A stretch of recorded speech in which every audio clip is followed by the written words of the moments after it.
The business of America is business. Coming up on Philosophy Talk. Who could deny the value of free enterprise? Somebody helped to create this unbelievable American system that we had that allowed you to thrive. Would free enterprise be possible without freedom of speech, freedom of thought, assembly, and association? Aren't free markets the essence of freedom? Keep it in the black.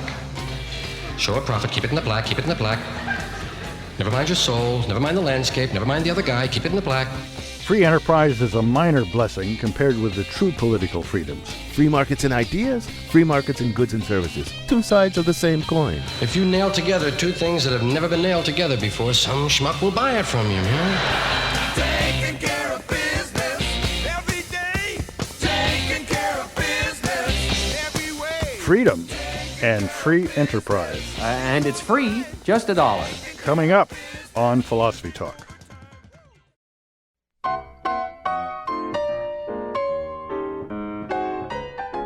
Welcome to Philosophy Talk, the program that questions everything. Except your intelligence.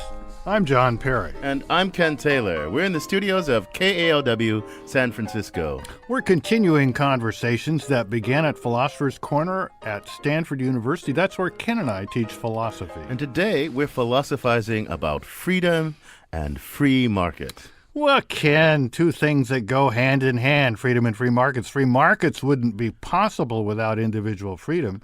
And to regulate the market is to shackle liberty. Oh, but John, isn't it sometimes necessary to regulate the markets in the name of freedom? Well, how could that be? When you restrict markets, you restrict choice, and to restrict choice is to restrict freedom. But just think about health insurance. If health insurance was distributed by the free market alone, then lots of people, old people, people with pre-existing conditions, people with bad habits, probably couldn't afford health insurance at all. What kind of freedom is it when you have to live in constant fear that the next illness will lead to financial ruin, for example? Well, it sounds like you approve of the government stepping in and forcing insurance companies against their will to provide health insurance to certain people. But what's that got to do with freedom? When you tell insurers who to insure, you're restricting their freedom. Yeah, but you're enhancing the freedom of people who otherwise couldn't get health insurance. You're freeing them from constant worry. You're freeing them to change jobs without fear of losing their health care. I think you're stretching the word freedom out of shape there. You're really thinking about fairness, not freedom. Regulating markets may or may not make life more fair, but regulation always makes people, the regulated people, less free. So you don't think fairness is a good thing? Well, yeah, it's okay. Fairness is definitely a good thing. I'd go that far. So is equality. But fairness, equality, and freedom sometimes conflict. If I have to choose, I'd pick freedom over fairness and equality any day. Well, I don't have the same fetish for freedom that you do, I guess. But that point aside, I still think your concept of freedom is way too narrow. But I haven't even told you what I mean by freedom. It's really very simple. Freedom is the absence of compulsion or coercion. Suppose I were to get up now and leave the studio in response to your completely wacko liberal wussiness. What would it mean to say that I acted freely in doing so? It would just mean that I made an unforced choice to do so. Nobody held a gun to my head. Nobody coerced me into doing it. That's what freedom is. I agree. That's one notion of freedom. Well, in the same sense, markets are free when they're governed by the unforced choices of the producers who have something to sell and the consumers who want to buy it. But you're just focused on negative freedom. There's also such a thing as positive freedom. Positive freedom involves more than the absence of external constraint or coercion. It requires autonomy, the positive power to shape your own life in ways of your own choosing. Well, that's a fine enough distinction. I think it was Isaiah Berlin who first made it, wasn't it? That's right. And the distinction has deep roots in the works of thinkers like Kant, Rousseau, Marx, Hegel. Rousseau, Marx, Hegel. You can see where that came from. I trust you know that what Berlin thought about governments that set out to enhance positive freedom, that those governments quickly turn into oppressive, overbearing busybodies in the name of promoting autonomy. They strive to protect us from bad choices and base impulses. They claim to know better than we do how to run our lives. Forget positive freedom, Ken. The government should just leave us alone. Oh, John, come on. But look, suppose I have no money, no education, no health insurance. What good does it do me to be left alone? So, you want a government that will take care of you, cradle to grave. Is that it? No. I want to be free and I want to be autonomous so that I can take care of myself.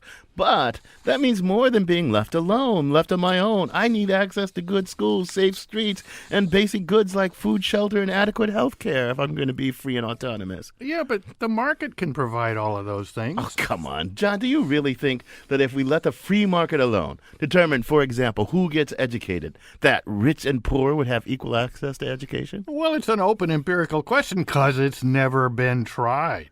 We don't have a free market in education, so how should we know?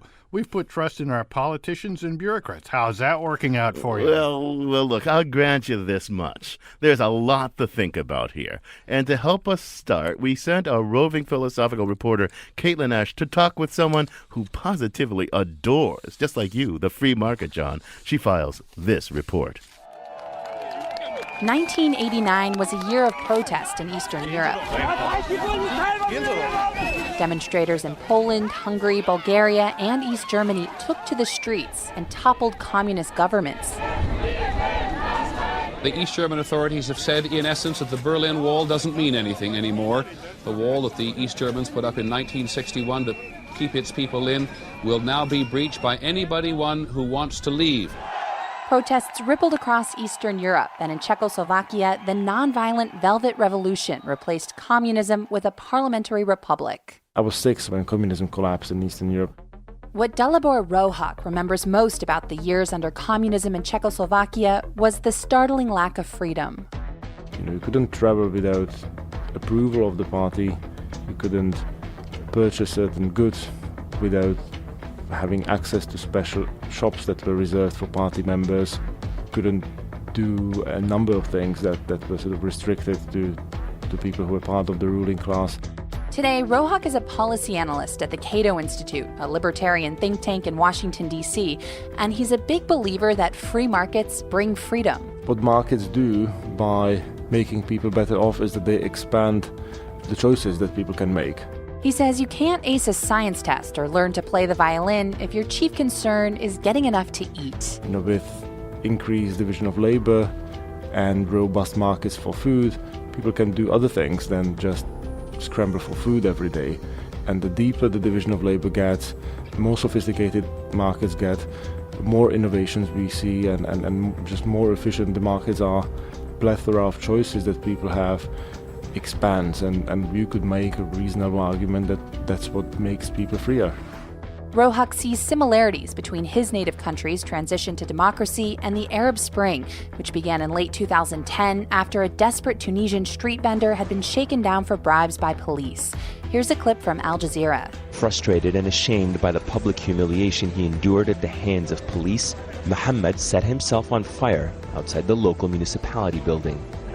His closest friends, anguished by Mohammed's actions, took to the streets and began a popular uprising that lasted for weeks before it toppled the 23-year-old rule of President Zain Abidine Ben Ali. Rohak says the Arab Spring was as much about economic opportunity and free enterprise as it was about creating constitutional and accountable governments. If you want to make people happy, you have to just give them space to succeed in life by opening up economic opportunities to them. He points to Egypt, where the military has ousted a democratically elected president, and Morocco, where dozens of protesters have set themselves on fire. To me, that's a worrying sign that the events of the Arab Spring have not delivered yet on the promise of sort of expanding the freedom of individuals to earn their living, pursue free enterprise, innovate, and make themselves better off through productive efforts. And while what's happening in the Middle East reminds Rohak of what happened a quarter century ago in Eastern Europe, he says one key difference is that in the former Czechoslovakia, it was clear what the country was moving away from and what it was transitioning toward. Rohak's not sure countries like Egypt have yet developed a shared vision of what the future holds. For Philosophy Talk, I'm Caitlin Ash. Thanks, Caitlin. Rather interesting reinterpretation of Arab Spring from your friend Rohat. We'll have to think about that. I'm John Perry. With me is my colleague from Stanford University, Ken Taylor. And today we're talking about freedom and free markets. We're joined now by Shannon Stimson. She's a professor of political science from UC Berkeley. She's co-author of After Adam Smith, A Century of Transformation in Politics and Political Economy. Shannon, welcome to Philosophy Talk. Thank you very much. Shannon, you're an expert on what is called, political economy. Also, you laugh easily. That's really good. Now, I understand what politics is, and I understand what economics is, although I understand very little of economics. But what is political economy? Is that economics debased by politics? And why do you find it so fascinating? Well, I think when I speak of political economy in my own work, because I am largely an historian of thought, and I study the 18th and 19th centuries, so that's the transformation question. Political economy is really thought about as an imaginative construct or a systematic understanding of production, distribution, and state relationship to it, that is, government relationship to it, law, custom, again, and regulation. So if we think of very contemporary political economy, which many of my fellow political scientists do, that's not so much what I think about in terms of political economy. I think of it, you're both philosophers, as the transformation of polis and oikos of the basis of civil life and the basis of maintaining civil life, which is the economy, put together in a systematic perspective. And the first person I looked at is Smith. In our opening segment, now, I mean, the truth is that Ken and I are both kind of wussy liberals, but I'm adopting the persona for this program of being the free marketeer. Because somebody has to. And I did read Adam Smith all the way through the Pin Factory stuff. So that's just book one. But okay. Yeah, that's it. Well, come on. What do you want? I argued that the two go hand in hand. Free markets, individual freedom. And there's a lot of really intelligent people who believe that. Ken argued that that's not necessarily true. Now, which side do you come down on? Well, I think that the very concept of a market itself, especially at the time that Smith is writing, presupposes that there is greater freedom. That is, there is greater freedom from arbitrary regulation so that more people are participating in the market. So on that note alone, freedom is expanding. I don't think we're setting sort of freedom stipulated against free markets. I don't think we'll get very far with that, but I think that markets themselves, unless we're talking about command economies, engage freedom of choice. But they never engage it purely. As Smith said, it's as likely that we will have a pure free market as Oceania will be instated here on Earth. Shannon, do you think that free markets, you said free markets engage freedom of choice. That seems to me right as far as it goes. But do free markets necessarily engage free, rational, informed, autonomous, non-manipulated choice? I mean, that's no. a lot. I heard your comments in the beginning, and I think that's right. I think what's the main thing to say about political economy, and I know that you're interested in different types of sort of principle-based freedom arguments, or the ways in which sort of principles determine the limits of market regulation. But by and large, if you look to the origins of political economy, it is a very consequentialist or utilitarian view. That is, liberty is an outcome. It's not something you necessarily begin with. That arbitrary power is removed. That means that there's greater equality of participation, and Smith believed that liberty would follow. How much liberty? That's always a question, all the way to the great 19th century theorist of liberty, Mill. Okay, we're gonna have to explore that question in some greater detail. That's a deep and hard question. You're listening to Philosophy Talk. Today we're talking about freedom and free markets. Our guest is Shannon Stimson from UC Berkeley. Yeah, exactly right. In our next segment, we'll probe the very idea of the free market. Can markets ever really be totally free? All markets? Is talk of the free market just kind of an ideological construct, a mathematical abstraction, fighting words? Is it really true that the freer the market, the freer we all will be? Or is it possible for free markets to undermine freedom? Freedom of markets or freedom from markets? When Philosophy Talk continues.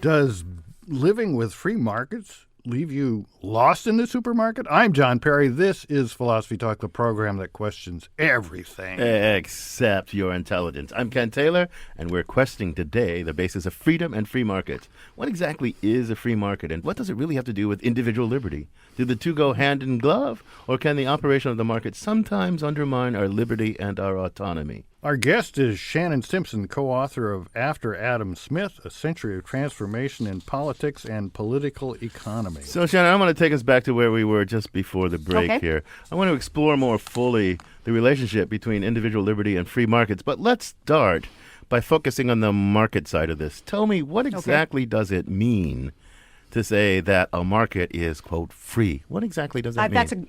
That's a great question. I think no market is entirely free if you mean entirely unrestricted. Of course, there are laws, and markets take place within the context of constitutional order or governmental order. Right. There couldn't be a market. Couldn't be a market in the state of nature with no government at all. Right. But keep going. Exactly. It's that failure, in fact, of the market in the state of nature that Hobbes pulls us out of the state of nature. But we regulate health, we regulate sanitary conditions of workers, we regulate wages and hours, we regulate professional credentials, we even regulate entry into the market. You cannot sell your medical services as a doctor without the credential.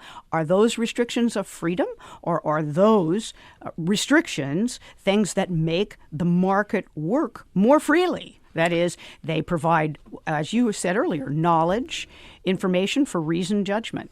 I think that, Friedman certainly argued for utterly unrestricted markets, no post office, no anything. But he also stepped back from that because it's very hard to imagine how it would even operate. It's very much an abstract ideal. Okay, so suppose we grant you reasonably that there has to be some regulation to have markets work at all, some enforcement of contracts, some maybe some kind of so forth and so on.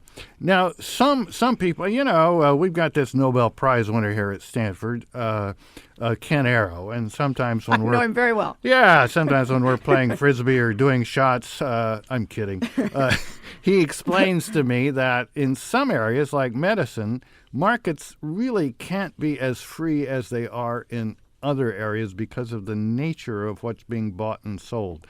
Can you explain that and tell me if you think that's right? Well, I think that's your colleague, Deborah Satz. I mean, the idea is everything for sale? Are organs for sale? I think, again, just if I step back 1 second, part of what was liberating about the development of political economy as a freedom from arbitrary regulation in the 18th century was that it also removed moral regulation. It talked about natural prices, not prices established somehow socially or more directly politically. However, it doesn't mean that in the market we necessarily see all things as equivalent commodities. Someone who's very poor might want to sell their heart in order to give their family additional, financial support. But we don't accept it as a tradable commodity in the market, and that's what Arrow's talking about. I want you to back up, though. So I get that in some sense of free, the idea of an absolutely free market would be is not possible. An abstract ideal. Is an abstract idea that's not really possible. Okay, so markets have to be regulated. Now, then you use the phrase something about arbitrary regulation. That sounds like there are some kind of permissible regulations. Well, let's see if this is right. There are certain kind of regulations that are conditions of the very possibility of there being free exchange between free peoples or something like that. Yes, there are those. There are those. But then anything beyond that is arbitrary or what? Right. Well, again, you look to theorists. I mentioned Mill earlier. Of course, Mill has the harm principle. He also argued, though, that if you could show that regulation of a market was effective, that is, it could serve the purposes that government intends, he was all for it. The regulation of poisons, for example, the sale of poisons. In other cases, if you cannot show the regulation to be effective, again, we're thinking about a utilitarian here, then the consequences don't bear out the argument for regulation, and he would be in favor of freer markets or of greater unregulated activity. But this is someone who is considered a great theorist of liberty of opinion. He's much more restrictive, actually, when he talks about liberty of the market. So again, I'm just trying to get my head around the very idea of a free market, and I think I've got a thought. And just tell me if I'm on the right track or not. So there's some kind of minimal regulation that is absolutely essential to making markets possible. A market that is minimally regulated, not regulated beyond necessity, that's what a free market is. And then we have to ask ourselves, what is that dividing line between the minimally necessary regulations and those that are arbitrary or burdensome? You're exactly right. To introduce something controversial in the United States, after Glass-Steagall, we are not regulating banks to the extent, or banking activity to the extent that we did in the past. In Canada, they regulate it quite severely. Are they less free in Canada than we are in America? Well, that's a subject of political debate. Well, when I was a kid in Nebraska, my understanding from my father, I mean, this is back in the 40s and 50s, was that banks were not allowed to even be interstate. Banks were very heavily regulated. I must say, I didn't feel less free then than I do now when banks are international and above the law. So what was the motivation for all those changes? I think in part, the motivation, again, market-driven expansion of banking, also the desire to have ever larger banks, not your local bank, but your local bank as a branch of. I don't have to mention any, but any large bank with a stagecoach as its logo, and the idea being that there would be cheaper banking, less interest being charged, et cetera. So the idea that expansion or growth means efficiency, and that's being driven by a model of the market. And it was being driven against the idea that, hey, it's good to know your banker face to face to go in and get a loan. That is. So another area that's not quite the same as regulation is when there's state competition, as with education or the post office. Now, the existence of the post office didn't prevent UPS or the whatever it is and FedEx, so it didn't rule out free enterprise, but it clearly mixes with the market, and the same with education, where you have public schools. What principles do we use to decide, or should we use to decide whether the state should be involved in offering a service or should just leave it to free enterprise?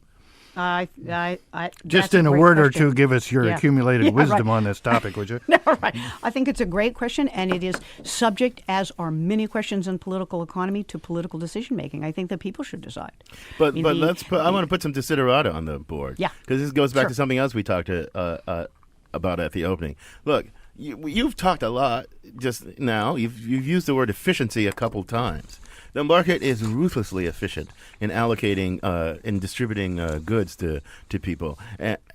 Ruthlessly efficient. But here's something else. It's not equitable, and it's not always fair. Well, there's some sense of fair, right? So look, suppose I say I want to live in a fair, equitable, efficient society. Right. Then what do I do? Do I say, let the free market decide everything? Or do I adjust the market? I mean, how do I go about adjudicating between these competing desiderata of fairness, equity, and freedom? Right. Again, I think people ultimately, if we wish to trust political economy to democratic decision making, which I think there's a great desire to do that, we do it by fighting it out. Unfortunately, or fortunately, at the polls. That is, you've stated it very well. Markets can be ruthlessly efficient, and they can be incredibly inequitable. The idea that that Adam Smith believed that an unintended consequence of the division of labor and an unintended consequence of pursuing self-interest would be a larger bucket of wealth, which would as it were, trickle down to everyone, is not a scientific principle, nor is it necessarily proven in every case. The political economy is not a science. Well, so see, this is if it's not a science, how do we adjust it? How do we regulate it? We regulate it through politics. Shannon, this is something that people who are, we'll call them worshipers of the market, they bow down in honor of the market as the single just way of distributing things, and any interference with the market is interference with fundamental liberty and all that sort of stuff. They seem to believe, and I wonder if there's empirical support for this, that the market, its efficiency is the greatest wealth enhancer. It is the greatest wealth distributor possible. You take these command economies that are mostly all gone, and they do a terrible job of this. But you let the market operate, and everybody's going to be as best off as they could possibly be. What do you think about that? Well, we can throw out command economies and just ask, how are you feeling in 2009? How is that working? For people. I don't think that our most recent crisis was caused by over-restriction. I think it was caused by just the opposite. Yeah, but they would argue or to you. If it could be simplistically explained as being caused by any one thing. But they would argue to you in comparison to what, right? So Right. So the worker always has to choose. The worker says, here's a justification. Look at the worker. Am I better off cooperating with the capitalist, or am I better off in some other system, or if I'm better off working on my own?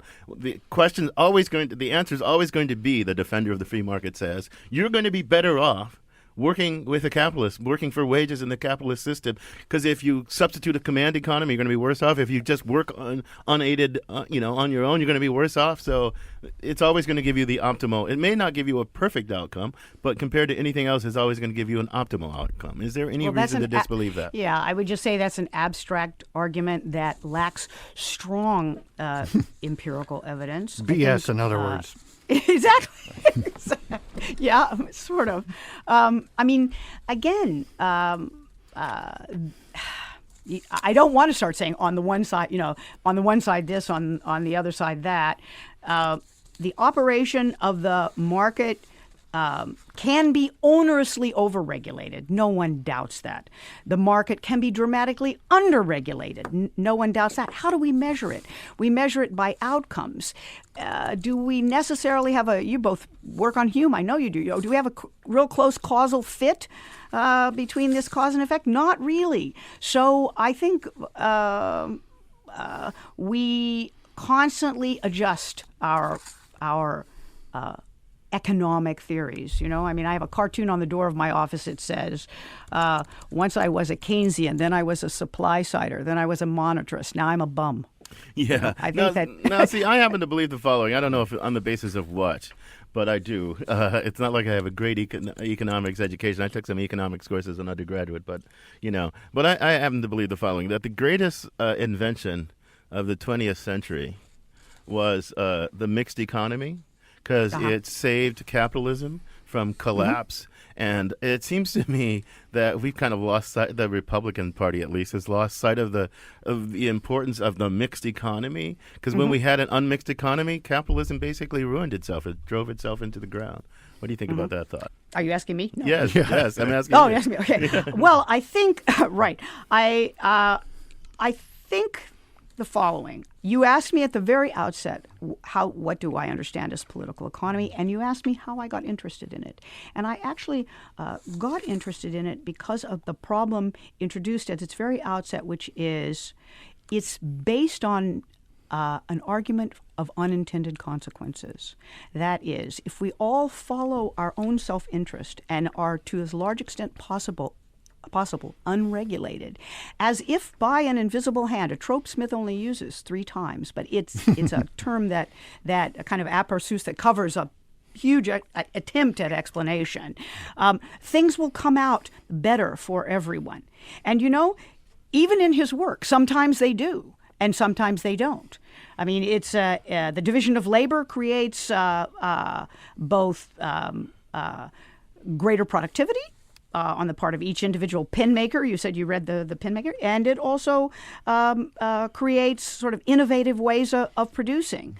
He also said it makes pen makers as stupid as men can possibly become because they're doing it, 16 hours a day, right?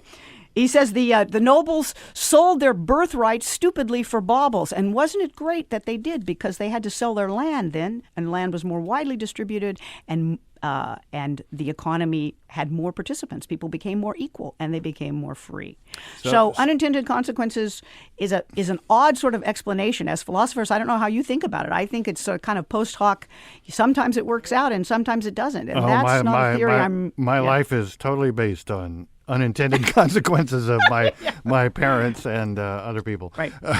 So we've got email. We may run out of time in this segment to talk about it. This is from Barbara. She says, to what extent do you believe our current free markets have been subverted by special interest influences on world economies, with specific focus on the proliferation of lobbyists in the U.S. government, i.e. giant agribusiness? Does this have any historical precedence in the 17th to 19th century? That is to say, were these great thinkers of those earlier times aware of the fact that politicians are bought and sold by business? Oh, yes, they were. Most certainly they were. Smith was hugely troubled by the East India Corporation. He was troubled because it was, as corporations are, a kind of odd duck in the market system. They are neither wholly public nor wholly private. They are authorized by government and given their powers and personhood by government. At the same time, they pursue private enrichment. And in India, the East India Company was operating as a government and not just as a company. And he thought that was extremely problematic, and it was the basis of his strong argument that less time might be spent talking about busting worker combinations and more time could be spent about busting monopolies. He sounds more like Theodore Roosevelt than Scalia. Yeah. Well, we won't have time, unfortunately, to talk about Citizens United, but that is, I think, the heart of the problem of freedom and the free market. Corporations in the middle of it requesting to exercise political rights, and at the same time being something that is a public institution separate from the stockholders who invest in it. So if you want to give managers of corporations an extra we'll vote, have a little time for that in the next segment, I hope. Yeah. We're listening to Philosophy Talk. We're talking about freedom and free markets with Shannon Stimson from UC Berkeley. With the fall of communism, free market capitalism seems like the only game in town. Can we tweak and improve capitalism so that it does a better job distributing good things fairly and equitably? Or would that just kind of impel us all the way back to the horrors of communism? Capitalism with a human face? When Philosophy Talk continues. How about perfume? We got perfume. How about an engagement ring? Some for the little lady, some for the little lady, some for the little lady. Ooh. Step up right now. It's capitalism and the free market in action. I'm John Perry. This is Philosophy Talk, the program that questions everything except your intelligence. I'm Ken Taylor. Our guest is Shannon Stimson from UC Berkeley, and we're looking into the relationship between freedom and free markets. Shannon, there seems to be agreement, at least among most of us, that communism was pretty much a failure, but it had noble and deeply humanistic aspirations. Capitalism, on the other hand, seems to be a great success if you ignore the slight problems about global warming and the end of life on Earth. But people sometimes say it lacks a heart. Is it possible to have a system that somehow combines the lofty aspirations of communism with the ruthless efficiency of capitalism? I will set communism to one side and think a little about, or say a little about the question of capitalism with a heart. I think, again, it goes back to the very origins of thinking systematically about the economy. Someone like Smith did not think that beneficence or pity even was an effective source of distribution or of improving ordinary workers, let's put it that way. Instead, he drew on something that he called sympathy. But again, the sympathy that he saw was, how would I feel were I in your shoes? In other words, I cannot know ever what you feel or what you think, but how would I feel? And would I resent it? Would I see it as unjust if I were in your shoes? And he used that to develop in his work, The Moral Sentiments, a very sort of thick psychology that he thought accompanied the market. And in a way, the market is a tool, but only a tool so long as we're willing to fool ourselves. And that is that as we gain wealth, people will admire us. We pursue it not simply for our self-interest, but for the admiration of others. We wear a Rolex watch, if we do, not because it keeps time any better than my Timex, but because when people see it, they think I'm special. This is an argument that he had with Rousseau, again, about how we live in the presence of others. So Is it have a heart? It does have a heart, but in a way, I think the idea is that we fool ourselves. We work ourselves to death so that others will admire us. But Shannon, I get your point, and I think Smith was alive to a real problem with capitalism. But actually, I think he had an inadequate understanding of the corrosive effect of capitalism on human sentiment. Marx said I couldn't agree with you more. Marx said something I think is very profound. He did not say it as a criticism, but just as a factual observation about what the relentless logic of capitalism, that it sunders every connection between human and human except calculations of naked self-interest. That's the logic of capitalism. So it undermines family, country. It undermines it's this corrosive thing. Now, he thought that was possibly progressive, because some of those old formations were forms of oppression, but he thought that capitalism was just a destructive tool in that way, in its ruthless efficiency. And I don't think Smith saw clearly enough the corrosive power of capitalism. I couldn't agree with you more. Writing when he did in the 1776, so writing in the last quarter of the 18th century, I think he could possibly have imagined what Marx saw by the 1840s or even the 1830s.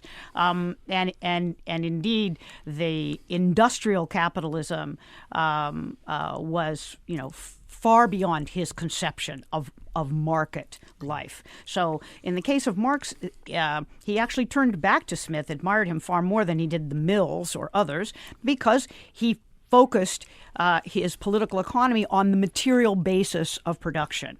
But at the same time, it's extremely short-sighted, let's say, or wasn't sufficiently far-sighted to engage, Professor Taylor, exactly what you said earlier, how degrading production could become. I mean, he recognized it with pinheadism, but he could not imagine the extension of that to industrial production. So, absolutely right. We've got a it doesn't make Marx's economics work, but exactly. We've got a call from Paul in San Mateo. Welcome to Philosophy Talk, Paul. Yeah, hey, thanks. I was just sort of curious about why do you think Americans seem to embrace the free market so much more than other people? Like, it seems like there's a bunch of Germans and Swedes out there that have way less freedom than we do, but they're fine with it. And like, I just don't understand why why Americans specifically like free market capitalism so much more than others. Great question, Paul. Well, what do you think, Shannon? Yeah.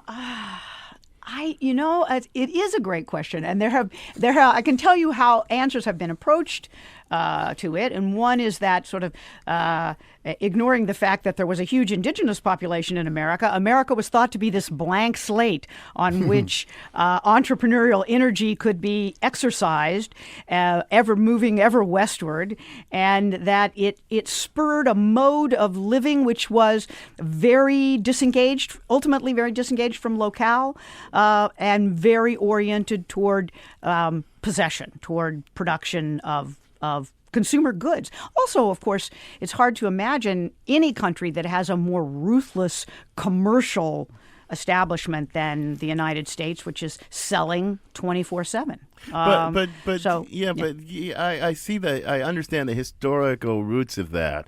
But if you think about modern solutions to modern problems, I mean, it was such a struggle for us to achieve the modest reform in the distribution of health insurance that we have achieved, and it's so precarious. Industrialized democracy around the world glommed onto this a long time ago, and we look at them like, oh my God, we don't want to become Europe. I mean, what explains? I mean, is it just the historical roots? I mean, why are Europeans so much more into what I believe is the great invention of the 20th century, the mixed economy, and we're so resistant to the mixed economy? Let me just put my 2 cents in. I mean, this old history is no doubt important, but if you look at the Franklin Roosevelt years and look at how close we came to getting reasonable health insurance back when Truman was president, it's really the history between the 50s and Obama that seems so peculiar, where things that Eisenhower and Nixon were in favor of now seem to be, from certain perspectives, virtual socialism. Right. That's a very interesting point. I think, one can in part say that it's true that the term social democracy in America is very much an epithet, whereas it's a common concern among European nations to engage a social democracy, which again attempts to join the two things that you've been talking about: equity or equality and freedom in the distribution of necessities at the very bottom. And in this country, there is much less of a willingness even to consider it. I couldn't begin to answer that question other than a Great Depression put us in that mindset. We came very close to reliving that recently, and it didn't seem in Congress to spark the same reaction. And I'm as an academic or an intellectual, I'm at a loss to explain that. Yeah, so here's the thought. Since I'm not a scholar of these things, I can just have uninformed of the deeply held opinions. It's because we're in the grips of the oligarchic class. And the oligarchic class is not really interested in free markets. They're interested in markets that they control. They're interested in markets that have restricted entry. They're interested in a government that does its bidding. And moreover, politics in this country is not so much bottom up, but top down, because it's hard to register to vote. It's hard to get your voice heard. We have stupid modes of representation that gives Wyoming all this power over the citizens of California we have this system that well, In other words, to paraphrase Ken, free markets combined with democracy might be a great idea, but we've got the free markets without the democracy. Basically, right. Well, I guess I would without disagreeing with that, I'd look at it slightly differently. I was hoping you would. I was trying to be as cynical as I possibly could be. Well, no, I share that, but in trying to sort of to offer some kind of analysis of it, I think that what you're describing is a wealth pyramid in America that's rising ever more sharply, and in part, you have to imagine. Adam Smith was thinking about international trade more widely than those who had previously written, but he wasn't yet thinking about if it can be made more cheaply in France, why don't we make it there? And this idea of comparative advantage, people try to find it in his work, but it's really not until Ricardo that you really see it. In an utterly globalized market, we see nothing but the argument from comparative advantage, which is, why don't we make it in X? And that's very good for driving prices down, but it's very poor for employing labor.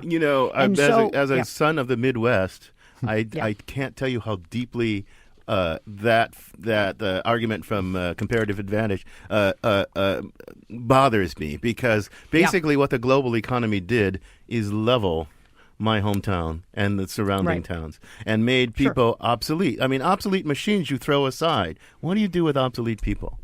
Yeah, exactly. some of them you can employ as philosophy professors, but that doesn't work for everyone. But see, that's the problem. That's what I think. So I don't endorse Marxism, but that's the part of capitalism that we have not come adequately to grips with. The ruthlessness of it. The ruthlessness is crucial to the efficiency of it, but the ruthlessness of it does not make for polity, for shared life, for everybody buying in and having an equal stake. It just doesn't. I agree with you, and you've actually touched on a very important point that I emphasize with my students, and that is in the neoclassical model, efficiency, equilibrium and efficiency are the kind of ruling paradigm, but efficiency is shouldn't be just for efficiency's sake. Again, if you are looking at it from a utilitarian perspective, there are more outcomes that are valued than efficiency, and therefore you can make the market run. Well, you can't make it run, but you can attempt to pursue maximal efficiency, but there will be trade-offs and human trade-offs. There can be product quality trade-offs. There can be all sorts of trade-offs.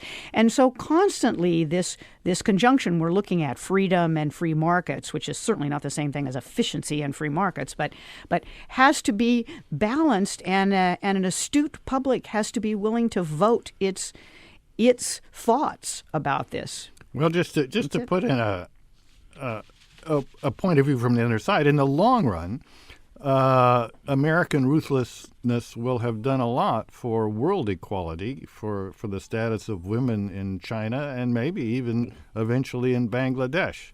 So if we're going to be teary-eyed liberal one-worlders, shouldn't we really appreciate that? Yeah.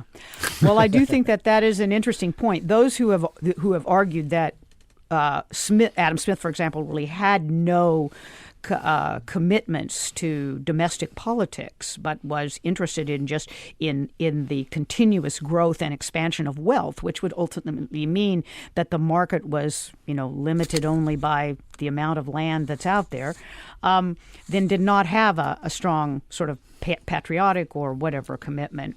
And that may well be the case that markets have had a powerful and positive effect. I think there's no question about that. But that can't take our gaze away from its limitations as well. Again, it's not a science. It's not beef in, burgers out. It's got to be constantly adjusted. Shannon, I'm going to have to thank you for joining us. It's been a great conversation. Yeah, thank you. Our guest has been Shannon Stimson. She's a professor of political science from UC Berkeley, co-author of After Adam Smith, A Century of Transformation in Politics and Political Economy. This conversation continues on our blog, theblog.philosophytalk.org, where our motto is Cogito Ergo Blogo. I think, therefore I blog. You can also follow our tweets on Twitter and find out more by visiting our very active Facebook page. Now we're going to turn to Ian Scholes, the 60-second philosopher, the best we could find on the open market, for the fastest word on disruption in the marketplace. Ian Scholes, when I was a kid, disruption got you sent to the principal's office. It was a bad thing, but in economics, it's good. Or at least inevitable. First called disruptive innovation in a book called The Innovator's Dilemma by Clayton Christensen, it was used to describe innovations like the cell phone disrupting landline phones, for example. In the book, disruption was descriptive. But in the startup world, it quickly became prescriptive, a buzzword. Disruption is about spearheading change, people, not reacting to it. Get it or get out. In an article in Gawker about troubled bookstore Barnes & Noble and how it's struggling, one commenter commented that he'd like to go into his local Barnes & Noble, find a book he liked, and then order the Kindle version on his cell phone. Well, that's disruption in action, isn't it? Fueled by backstabbing, self-important, penny-pinching, unpleasant people who believe that books are better if you read them on machines. All this disruption, it seems to me, means we're about due for another burst economic bubble. I just read a fawning tech article about startup Airbnb on a website promoting something called platform thinking. What's revolutionary about Airbnb? The author claims that it used, quote, a platform approach to disrupt an industry without attracting the attention of its traditional competitors. For the first time, anyone with a spare mattress or room could run their own B&B, unquote. Wow. See, back in college, out-of-town friends of mine would often crash on my couch. Today, I could monetize that. Still, to be blunt, I don't see a huge growth industry in the paying strangers money to sleep on their couch in a strange city trend, but what do I know? All I know is Airbnb is doing so well and wants to hire a full-time baker. From the ad, quote, the baker will create, design, and deliver a high-volume made-with-love baking and healthy dessert program in our fun and growing office food environment. that will set our food program apart as a model for responsible and holistic food service, unquote. The chef's duties will include, quote, help around the office, answer questions about food, do good, and champion the values of homemade food, work with the chef team to develop house-made bulk snacks, pantry, and condiment program, unquote. Well, clearly, Airbnb is spending all its startup money not on monetizing America's mattresses for today's hipster business travelers, but on bulking up the chef team and condiment program. Doomed, I'm thinking. But disruptions come and go, and your Kindle or Nook might make a very nice doorstop. Could be a niche market there. And like B&B's, the vast doorstop monopoly is ripe for disruption. I gotta go.